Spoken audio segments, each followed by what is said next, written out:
शक्तियों का केंद्र तप ही है। तप से शक्ति उत्पन्न होती है और उस शक्ति के द्वारा मनुष्य अनेक प्रकार के सांसारिक एवं आध्यात्मिक सुख साधन प्राप्त करता है। तप के द्वारा किसी भी जड़ चेतन वस्तु का निखार एवं उत्कर्ष होता है। जड़ जगत में, पंच भौतिक संसार में और अध्यात्म क्षेत्र में यह नियम एक समान काम कर रहा है। जड़ जगत पर दृष्टि डालिए। सोना तपाने पर निखरता है। कच्चे लोहे को तपाने के बाद ही उससे मशीनें तथा औजार बनते हैं। मिट्टी के बर्तन जब अवे में पकते हैं तब उनमें मजबूती और सुंदरता आती है। कढ़ाई में तपने पर अन्न से बढ़िया पकवान बनते हैं। लुहार, सुनार, हलवाई, रसायन बनाने वाले, रंगरेज, धोबी आदि की भट्टियां नित्य चेतती हैं और उन पर चढ़ने वाले पदार्थ थोड़े ही समय में कुछ से कुछ बन जाते हैं। घर्षण से भी अग्नि उत्पन्न होती है और उस आतप से अनेक वस्तुओं का परिपाक होता है। खराद एवं शान पर चढ़कर वस्तुओं में तीक्ष्णता, सफाई एवं चमक पैदा होती है। हथियार, बर्तन, औजार, पुर्जे, रत्न, पत्थर आदि की घिसाई से उनके पूर्व रूप में भारी परिवर्तन होता है। बिजली, भाप, पेट्रोल, एटम आदि शक्ति स्रोतों का मूल उद्गम उनकी अग्नि ही है और उसी पर विज्ञान का सारा आधार निर्भर है। सूर्य की अग्नि में तपकर ही सारा जड़ चेतन संसार जन्म, विकास और विनाश के चक्र में चढ़ा हुआ गतिशील हो रहा है। वर्षा, बादल और वायु का संचार एक भौतिक तप का ही परिणाम है। अंडे और बच्चे, बीज और फल जिस शक्ति के कारण पलते और पकते हैं उसका नाम तप ही है। तप के तथ्य को यदि हटा दिया जाए तो शून्य, निस्तब्धता और गहन अंधकार के अतिरिक्त इस संसार में और कुछ भी शेष न रहेगा।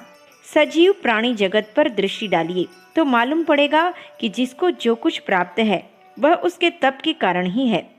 परिश्रम, कष्ट, सहिष्णुता, लगन, अध्यवसाय, एकाग्रता, निरंतर साधना, प्रयत्न, पुरुषार्थ के कारण ही लोगों को तरह तरह की शक्तियाँ, योग्यताएं, सामर्थ्य एवं संपदाएं प्राप्त होती हैं।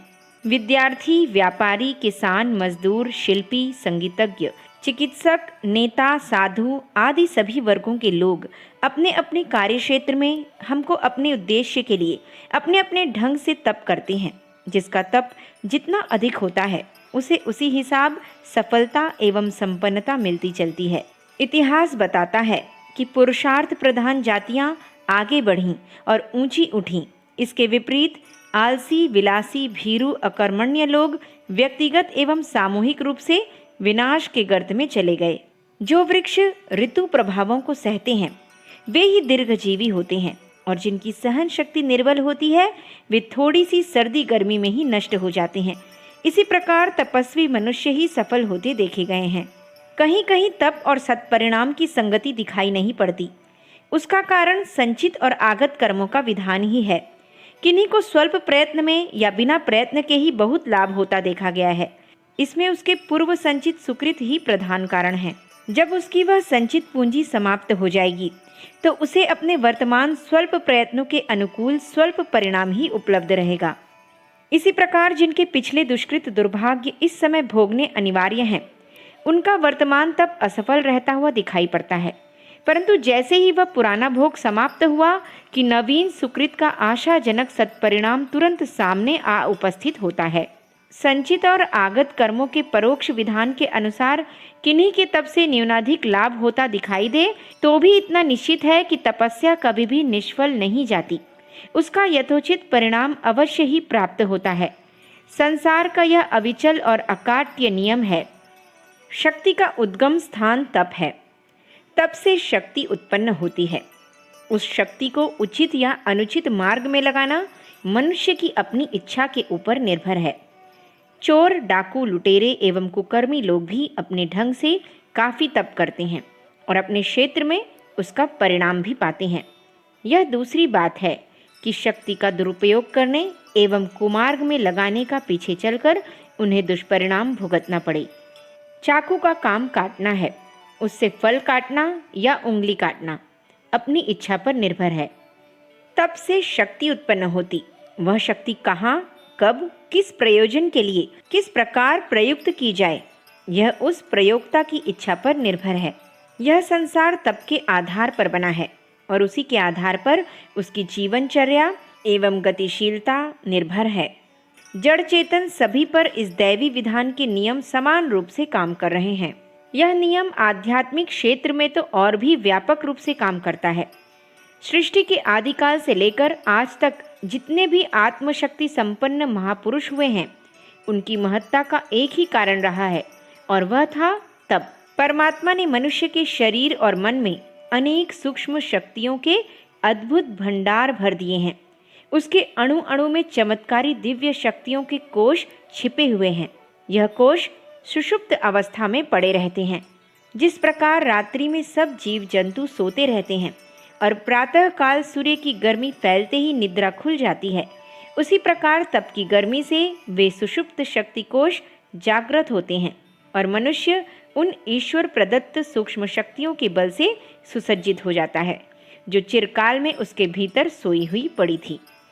जैसे चिड़ियों की छाती की गर्मी से अंडे पकते हैं, जैसे आम के कच्चे फलों को अनाज या भूसे में पाल लगाकर उन्हें पकाते हैं, वैसे ही तप की गर्मी से गुप्त मनः शक्तियों का परिपाक होता है और सुपक्व मधुर परिणामों का आविर्भाव होता है।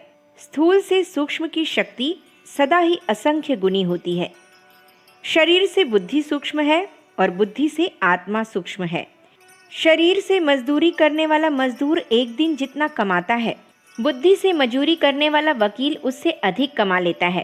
पहलवान की अपेक्षा विद्वान की प्रतिष्ठा अधिक होती है, क्योंकि शरीर की अपेक्षा बुद्धि सूक्ष्म है और उसकी सामर्थ्य भी अधिक है। शरीर बल और बुद्धि बल दोनों की अपेक्षा आत्मबल अधिक महान है, क्योंकि शरीर और बुद्धि दोनों की अपेक्षा आत्मा असंख्य गुनी सूक्ष्म है। तप के द्वारा आत्मा को उन शक्तियों का प्रकटीकरण एवं विकास होता है, जिसके कारण मनुष्य देव श्रेणी में पहुंच जाता है, जिनके कारण हमारे पूर्वज जगतगुरु, चक्रवर्ती शासक और स्वर्ग संपदाओं के स्वामी बने हुए थे। शारीरिक और मानसिक तपश्चर्या में आज अधिकांश लोग लगे हुए हैं। वे उसका विवेक सम्मत सदुपयोग नहीं करते, तो भी अपना काम चलाने लायक भोग ऐश्वर्य उसी के आधार पर उपार्जित करते हैं। जो तप विहीन है, आलसी, अकर्मण्य और दुर्बुद्धि हैं, वे इस संसार में भी अपनी कमजोरी के कारण दुर्दशाग्रस्त बने रहते हैं। आत्मिक तप की श्रेष्ठता का महत्व और महात्म्य सर्वोपरि है।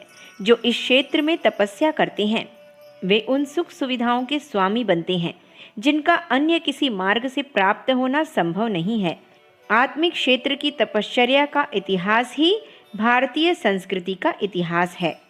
भारतवासियों ने इसी क्षेत्र की सफलताओं और संपत्तियों को सच्ची सफलता और संपत्ति माना है। इसीलिए ये देव पुरुष माने जाते रहे हैं और उनकी भूमि की स्वर्गाड़पी गरियसी कहा जाता है। प्राचीन काल में राजा से लेकर रंक तक तप की दिशा में उत्साहपूर्वक अग्रसर होते थे। राजा अपने बालकों को गुरुकुलों में तपस्वी जीवन बिताते हुए शिक्षा प्राप्त करने के लिए वनवासी ऋषियों के सुपुर्द कर देते थे।